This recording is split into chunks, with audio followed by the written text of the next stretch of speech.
Sasi sir, ആദരണീയനായ വിജയ Sasi sir, അതുപോലെ ഇവിടെ ഉദ്ഘാടനം നിർവഹിച്ച് കടന്നുപോയ ആദരണീയനായ ബഹുമാനീയനായ നമ്മുടെ നെടുമങ്ങാടിൻ്റെ സ്വന്തം മന്ത്രി ശ്രീ GR അനിൽ അവർ, അതുപോലെ നമ്മുടെ പ്രദീപ് നാരായണൻ സാർ അധ്യാപന രംഗത്തും ഭരണരംഗത്തും ഒക്കെ തൻ്റെ പാഠവും തെളിയിച്ചുകൊണ്ട് നമുക്കൊപ്പം നിൽക്കുന്ന പ്രദീപ് നാരായണൻ സാർ, അതുപോലെ ജനങ്ങളുടെ പ്രിയപ്പെട്ട അർജുനൻ, പിന്നെ നല്ലൊരു ആധ്യാത്മിക പ്രഭാഷകനും കവിയും പ്രിയ സുഹൃത്തും ഒക്കെയായ കവിത ചൊല്ലി നമ്മയൊക്കെ ആ ഒരു ലോകത്തേക്ക് കൊണ്ടുപോയ വിഭു പുരപ്പുംകോട് സർ,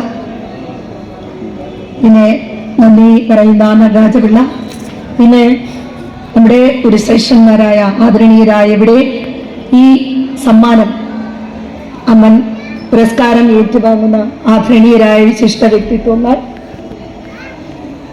പിന്നെ നമ്മുടെ വേങ്കവള്ളയുടെ സ്വന്തം വേങ്കവള്ള സുരേഷ്. അപ്പോൾ എല്ലാവർക്കും, പിന്നെ ഇവിടെ എത്തിച്ചേർന്ന് തിരുവാതിര അവതരിപ്പിച്ചവരുണ്ട്, ഇനി അവതരിപ്പിക്കാൻ പോകുന്നവരുണ്ട്, പിന്നെ പ്രിയപ്പെട്ട ബന്ധു മിത്രാദികൾ, ആ എല്ലാ ഭക്തജനങ്ങൾക്കും എൻ്റെ വിനീത നമസ്കാരം.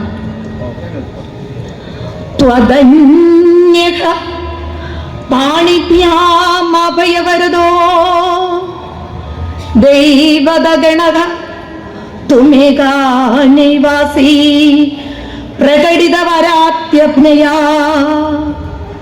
ഭയാത് ത്രാതും ധാതുമൽ ഫലമജിപ വാഞ്ചാസമധികം ശരണ്യേ ലോകാനാം തവ ഹി ചരണാവേവ നിഗുണൗ. ആർഷഭാരത ഗുരുശ്രേഷ്ഠ പരമ്പരയിലെ പ്രഥമ ഗണനീയനായ ശ്രീ ശങ്കരാചാര്യരുടെ ആസ്വാദകനെ ഭക്തിയുടെ പരമമായ ഉന്നതിയിലേക്ക് എത്തിക്കുന്ന അപൂർവ രചനയായ സൗന്ദര്യലഹരി നിങ്ങൾ കേട്ട് കാണും. സൗന്ദര്യലഹരിയിലെ ശ്ലോകം 4 ഞാനിവിടെ ഉദ്ധരിച്ചത്. അപ്പോ നമുക്കറിയാം, നിങ്ങളെല്ലാവരും ഓരോ ആഗ്രഹങ്ങൾ മനസ്സിലുണ്ടല്ലേ, എല്ലാ തരത്തിലുള്ളത്. എന്തുകൊണ്ട് ഭക്തി കടന്നു വരുന്നു? എന്തൊക്കെയോ നമുക്ക് ആഗ്രഹങ്ങളുണ്ട് അല്ലെ. മക്കൾക്ക് നല്ല വിദ്യ വേണം, അതുപോലെ കുടുംബജീവിതം സൗഖ്യമാകണം, നല്ല തൊഴിൽ വേണം, എല്ലാറ്റിനും ഒക്കെ വേണ്ടിയുള്ള ഒരു പ്രാർത്ഥനയാണ് നമ്മൾ നടത്തുന്നത്.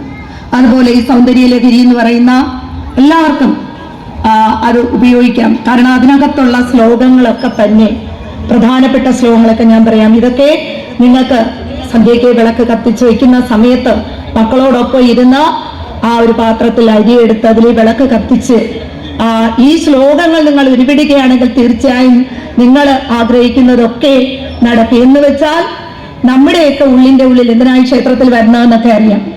സാറൊക്കെ ആധ്യാത്മിക പ്രഭാഷകനാണ്, ഒത്തിരി കാര്യങ്ങൾ കുറച്ച് പറഞ്ഞു തന്നു, ഇനി എത്രയോ കിടക്കുന്നു. അപ്പൊ നമ്മുടെ ഉള്ളിന്റെ ഉള്ളിലുള്ള ആ ഒരു ചൈതന്യത്തെ മുന്നിലേക്ക് കൊണ്ടുവന്ന് അതിനെ ഒന്ന് പ്രബോധിപ്പിക്കുക അല്ലെ. അത്തരത്തിൽ അതാണ് ഒരു ആത്മീയ ചൈതന്യം ഇവിടെയൊക്കെ നിറയുന്നു. ഉത്സവങ്ങളും ആഘോഷങ്ങളും ഒക്കെ തരുന്നത് അത്തരത്തിലുള്ളതാണ്.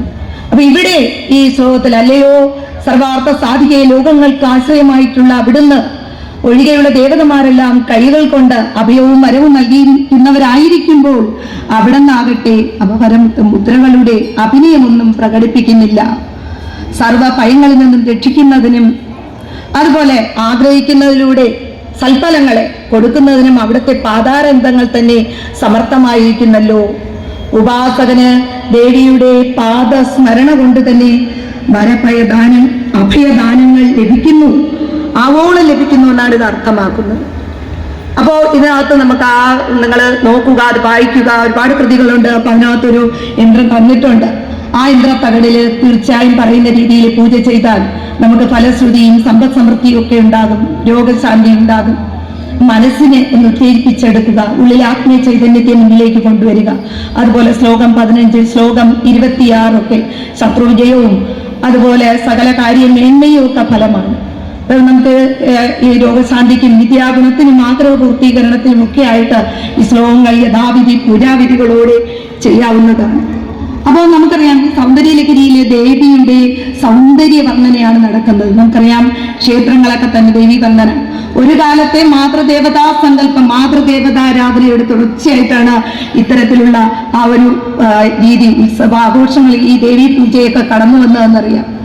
അപ്പൊ മിക്കവാറും ഈ കാണുന്ന അനുഷ്ഠാന കലകളിലെല്ലാം തന്നെ അമ്മ ദേവതാ സങ്കല്പത്തിന്റെ ആ ഒരു അടിവേരുകൾ കാണാം. അതായത് പ്രപഞ്ച സന്നിധാനത്തിന് അതിലെ ഏകാത്മക ശക്തിയായി മാതൃഭാവത്തെ ദർശിക്കുന്ന ഒരു സങ്കല്പം, ശാക്തേയ സങ്കല്പം എന്ന് പറയുന്നത് ഭാരതീയ സംസ്കാരത്തിന്റെ ഈടുവയ്പ്പുകളായിരുന്നു. ഇത് പറയാൻ കാരണം എന്റെ ഗവേഷണ വിഷയം ഇതുമായിട്ട് ബന്ധപ്പെട്ടൊട്ട് ഈ കേരളം ഒട്ടാകെ കണ്ണൂർ വരെ കലകളും മാതൃദേവി ഭാവവും അതിൽ നിന്നുണ്ടാകുന്ന സ്ത്രീ സ്വത്വ ഭാവവും സാത്വിക രാജസ താമസ ഭാവങ്ങളൊക്കെ ഇങ്ങനെ കടന്നു വന്നത് കൊണ്ട് പറഞ്ഞു പോയതാണ്. അങ്ങനെയുള്ള ഒരു ചൈതന്യം, പ്രകൃതി ചൈതന്യം ഇതിനകത്ത് വായിക്കുമ്പോഴും അതാണ് ആ സൗന്ദര്യ സങ്കല്പം, പ്രകൃതിയുടെ ആ ഒരു സങ്കല്പം തന്നെയാണ് അതിനകത്ത് കാണുന്നത്. അപ്പൊ എന്തായാലും ഇപ്പൊ നമ്മൾ 344 നെടുമങ്ങാടി ഓട്ട മഹോത്സവം പിന്നെ നടക്കുന്നതിനെ കുറിച്ചും ഈ ക്ഷേത്രങ്ങളെ കുറിച്ചും ഒക്കെ നെടുമങ്ങാടിന്റെ അടുത്തുള്ള സ്വന്തം ചരിത്രകാരൻ പിള്ളനാട് രാമചന്ദ്രൻ സാർ എഴുതി വെച്ചിട്ടുണ്ട്. അദ്ദേഹത്തിന് 20ഓളം പുസ്തകങ്ങളുണ്ട്. അതില് നെടുമങ്ങാട് നൂറ്റാണ്ടുകളിലൂടെ എന്ന് പറയുന്ന 4 ഓളിയുള്ള കൃതി. അതിനകത്ത് നമ്മൾ ചവിട്ടി നിൽക്കുന്ന, നമ്മളിവിടെ നിൽക്കുന്നുവെങ്കിൽ ഇതിന്റെ ചരിത്രത്തെ കുറിച്ച് നമ്മൾ അറിയണം. നമ്മൾ ചവിട്ടി നിൽക്കുന്ന മണ്ണ് എങ്ങനെയായിരുന്നു. അപ്പൊ ഇത് അദ്ദേഹം അതിനകത്ത് രേഖപ്പെടുത്തുന്നുണ്ട്. ആ കൃതിയിൽ 1682 ആദ്യം അമ്മൻകുട നടക്കുന്നതെന്ന് പറയുന്നത്. അതിനും 1 കൊല്ലം മുമ്പ് തന്നെ ഈ ക്ഷേത്രം ഉണ്ടായേക്കാമെന്നും പറയുന്നുണ്ട്. പണ്ട് കാലത്ത് കേരളവും അതുപോലെ തമിഴ്നാടുമായി ഉണ്ടായിരുന്ന ഒരു മലഞ്ചരക്ക് പാതയുണ്ട്. അപ്പൊ അതിന്റെ ഭാഗമായിട്ട് തമിഴ് സമൂഹം നെടുമങ്ങാട്ടേക്ക് വരുന്നു. അങ്ങനെ കച്ചവടവുമായിട്ട് ബന്ധപ്പെട്ട് ഇവിടെ എത്തിച്ചേരുന്നു. അങ്ങനെ ഓരോ സ്ഥലത്തും നമുക്കറിയാം പഴവടി ഗ്രാമം, അങ്ങനെ തമിഴ് ബ്രാഹ്മണർ, അപ്പൊ അത് അങ്ങനെ ഓരോ സ്ഥലത്തും ഓരോ പ്രത്യേക സമുദായക്കാർ അവരുടെ ക്ഷേത്രങ്ങളും ഒക്കെ ഇവിടെ രൂപം കൊണ്ടു. അപ്പൊ നെടുമങ്ങാടിന്റെ സംസ്കാരം എന്ന് പറയുന്നത് തനി മലയാള സംസ്കാരവും തമിഴ് സംസ്കാരവും കൂടി ചേർന്നതാണ് എന്ന് അദ്ദേഹത്തിന്റെ കൃതിയിൽ രേഖപ്പെടുത്തുന്നുണ്ട്. പിന്നെ ഇവിടുത്തെ ഒരു പ്രത്യേകത എന്ന് പറഞ്ഞാൽ എല്ലാവരും ഒറ്റക്കെട്ടോടെ ആ ഒരു സാമുദായിക ഐക്യം കാത്തു സൂക്ഷിക്കുവാൻ കഴിയുന്ന ഒരു സ്ഥലവും കൂടെയാണ് നെടുമങ്ങാട്. ഞാനും ഈ നാട്ടിൽ ജനിച്ച് വളർന്നു എന്ന് പറയുമ്പോൾ നമുക്കിവിടെ ഇത്രയും ക്ഷേത്രങ്ങൾ വേറെ എവിടെയെങ്കിലും ഇങ്ങനെ ഒരു സാമുദായിക ഐക്യത്തോടെ ആരോഗ്യകരമായ രീതിയിൽ ഉത്സവം നടത്തുന്ന സ്ഥലം നമുക്ക് കാണാൻ കഴിയില്ല എന്ന് തന്നെ പറയാം. അപ്പോ ഉമൈമാറാണിയുടെ ചരിത്രമാണ് പറയുന്നത്. പക്ഷേ കൃതിക്കകത്ത് ഉമൈമാറാണിക്ക് മുമ്പ് 11 പേരും അതിനുശേഷമുള്ള 9 പേരും ഒക്കെ നെടുമങ്ങാട് പഠിച്ചിരുന്നത് പറയുന്നുണ്ട്. പിന്നെ 4 താവഴിയെ കുറിച്ച് പറയുന്നുണ്ട്.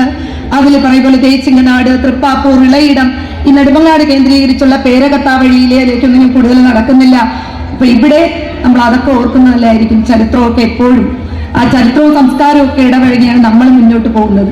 ഏറ്റവും പഴക്കമുള്ള കൃത്രിമ പട്ടണമാണ് നെടുമങ്ങാടെന്ന് അദ്ദേഹം പറയുന്നുണ്ട്. ഇവിടെ നമ്മൾ കേട്ടിട്ടുള്ള കോയിക്കൽ കൊട്ടാരം മാത്രം, പക്ഷെ ഇവിടെ 4 കൊട്ടാരം ഉണ്ടായിരുന്നു. ബാലിക്കോട്, കരിപ്പൂര് കൊട്ടാരം വിള എന്ന് പറയുന്നത്, കരിപ്പൂര് ഷായി സാറൊക്കെ ഇരിപ്പുണ്ട്. പിന്നെ കോയിക്കൽ കൊട്ടാരമുണ്ട്. പിന്നെ ഇവിടെ ഇരിക്കുന്ന ഈ അമ്മൻ കോവിൽ, ഇവിടെ ഒരു പഴയ ഉത്സവമഠം അങ്ങനെ ഉണ്ടായിരുന്നു എന്നൊക്കെ അതിനകത്ത് രേഖപ്പെടുത്തിയിട്ടുണ്ട്. പിന്നെ ഇവിടെ ഇത് മധുര മീനാക്ഷി ക്ഷേത്രത്തിന്റെ ആ ഒരു രീതിയിലാണ്, മാതൃകയിലാണ് ഈ ക്ഷേത്രം നിർമ്മിച്ചിട്ടുള്ളത്. അതായത് 4 സ്ഥലം, അതുപോലെ 4 റോഡ്, 4 തെരുവ്, ഇതൊക്കെ നോക്കുമ്പോൾ നമുക്കറിയാം. അപ്പൊ ഇത് അറിവിലേക്കായി ഞാൻ പറഞ്ഞു പോയെന്നേ ഉള്ളൂ. അതായത് തമിഴ് മലയാള സംസ്കൃതിയുടെ സമന്വയ ഭാവം ഇവിടെ കാണാനായിട്ട് സാധിക്കും. അപ്പൊ കൂടുതൽ പറയുന്നില്ല, കുറച്ച് സമയം എന്ന് പറഞ്ഞത് കൊണ്ട് ഞങ്ങൾ അതിലേക്ക് ഒരുപാട് കടക്കുന്നില്ല, നിർത്താം. അപ്പോൾ നമുക്ക് ദേവീ സങ്കല്പത്തെ കുറിച്ച് ഒരുപാട് വിവിധ കഥകളുണ്ട്. ദേവി പുരാണത്തിൽ പറയുന്നുണ്ട് അല്ലേ?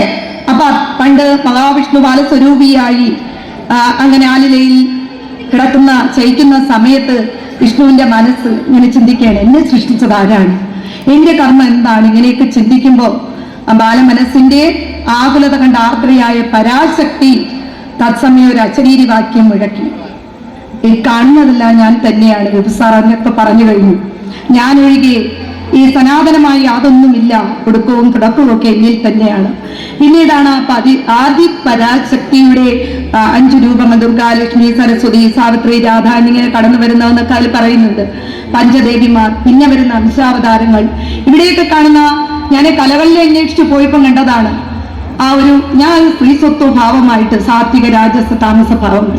എപ്പോഴും ദേഷ്യം വരുമ്പോഴത്തേക്കല്ലേ വീട്ടിലായാലും ഈ പാവങ്ങളൊക്കെ കടന്നു വരും. അപ്പോ നമ്മുടെ ഈ ദേവിമാര്, ഞാൻ കലകളെ കുറിച്ച് പറയുന്നില്ല, പിന്നീട് ഏത് കലയായാലും അതിന്റെ പിന്നില് പലതരത്തിലുള്ള പുരാവൃത്തങ്ങൾ. കണ്ണൂർ കാസർഗോഡ് ഭാഗത്തൊക്കെ പോയപ്പോ അവിടുത്തെ തെയ്യത്തെ കുറിച്ച് പഠിച്ചപ്പോഴാണ് മുച്ചിലോട്ട് കാവ് ഒന്നല്ല 104 മുച്ചിലോട്ട് കാവുകളുണ്ട്. കഴിയുന്ന ക്ഷേത്രങ്ങളിലൊക്കെ പോയി. അപ്പൊ എന്തായാലും കൂടുതൽ എൻ്റെ അടുത്ത് അവസാനിപ്പിക്കാൻ പറയുന്നുണ്ട്. അപ്പൊ അതുകൊണ്ട് കൂടുതൽ അതിലേക്കൊന്നും പോകുന്നില്ല. ഈ ഒരു പട്ടി അന്തരീക്ഷത്തിൽ എനിക്ക് ഒപ്പം ഇവിടെ അവസരം ലഭിച്ചതിനുള്ള ആ ഒരു സന്തോഷം പറഞ്ഞുകൊണ്ട് ഒരു അർച്ചനാഗീതം മാത്രം കുറച്ച് വരി. ഒരു അർച്ചനാഗീതം. ആശ്രയമേകു. അദ്ഭുത ദേവി ചിന്മയ രൂപിണി നിത്യപ്രകാശിനി, ഉള്ളിൽ വെളിച്ചം പകരുവാനായി, ആത്മനൊമ്പരം അകറ്റുവാനായി, കാലം മുള്ളുകൾ കോറിയിടുമ്പോൾ കൺകൂരമ്പാൽ നിറയുമ്പോൾ, പാദം തളർന്ന് വിറകൊള്ളുമ്പോൾ ആത്മാവിൽ കുടികൊണ്ടിടുക,